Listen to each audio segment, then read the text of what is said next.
Colorado Buffs' search for a reliable three-point shooter continues. One of the most glaring weaknesses from last season for the Colorado Buffaloes men's basketball team might not be quickly fixed during the daily drills of preseason practice. Developing into a consistent three-point shooter is a skill that demands dedication throughout the entire year. And the Buffs have been focusing on this challenge all offseason. Whether this previously problematic area will transform into a strength by the time the team kicks off their 2025-26 season on November 3rd against Montana State remains an open question. However, head coach Tad Boyle remains optimistic, confident that the team has shooters with potential, and believes that their long-range shooting will improve with hard work in the preseason.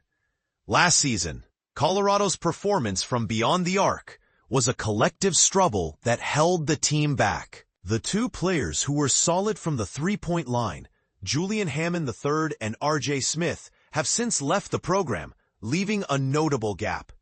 "We have many guys who can shoot three-pointers," Boyle said, "but the key now is for them to become consistently reliable." Inman arrived knowing he could shoot, and he's definitely shown that. Still, this is an area he can keep improving on. Even someone like Steph Curry, arguably the greatest shooter ever, aims to be better each year. Shooting is a craft you never truly master. Colorado's three-point percentage was among the poorest in the Big 12 last season, ranked 15th with a .321 mark, which stands as one of the worst shooting seasons under Boyle's 15-year leadership.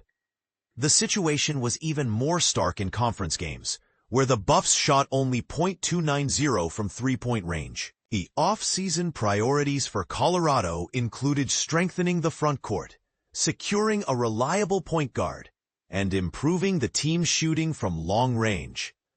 The Buffs made progress on two of those fronts by bringing in international recruits, Leonardo Van Elswick and Alon Michaeli, to add size and depth up front, alongside freshman Taco Ifeola.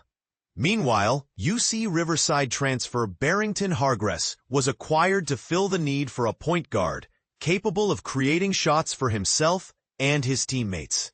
However, Hargress's three-point shooting has been mediocre, with a .323 percentage over 2 seasons as a starter. Boyle acknowledged that while finding a natural three-point sharpshooter on the transfer market would have been ideal, shooting is a skill that can and should be developed during practice. It's not necessarily the top priority when scouting potential transfers. "The ironic thing in basketball," Boyle explained, "is many great three-point shooters aren't the best defenders or the toughest players on the court. Some coaches recruit shooters exclusively, but often at a cost to defense and physicality. Our team has players who might not have been recruited solely for shooting, but they continue working hard to improve this skill. Some of the Buffs' three-point potential could come from their freshmen. Inman has already shown steady promise since joining the team this summer.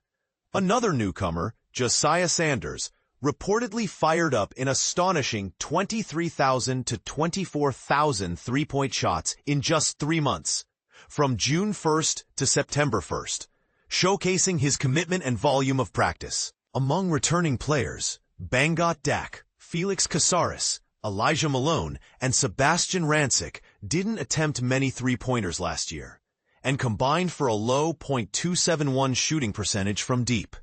Still, Boyle is optimistic they'll improve together. Inman expressed confidence about his shooting, saying, "I feel I can knock them down whenever the team needs me to.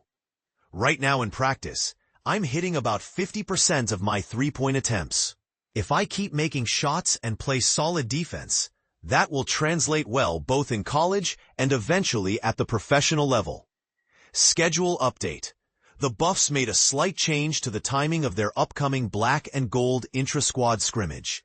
On Saturday, doors at the CU Event Center will open at 9:45 a.m., with the scrimmage starting promptly at 10 a.m. But here's where it gets controversial. Is prioritizing shooting consistency over recruiting pure shooters the smartest approach? Should a team willing to sacrifice defensive prowess for shooting precision rethink its strategy? Or is developing shooters from within the smarter, long-term path? What do you think? Share your thoughts below. Do you agree with Coach Boyle's philosophy, or believe the Buffs need to aggressively chase sharpshooters? The discussion is wide open.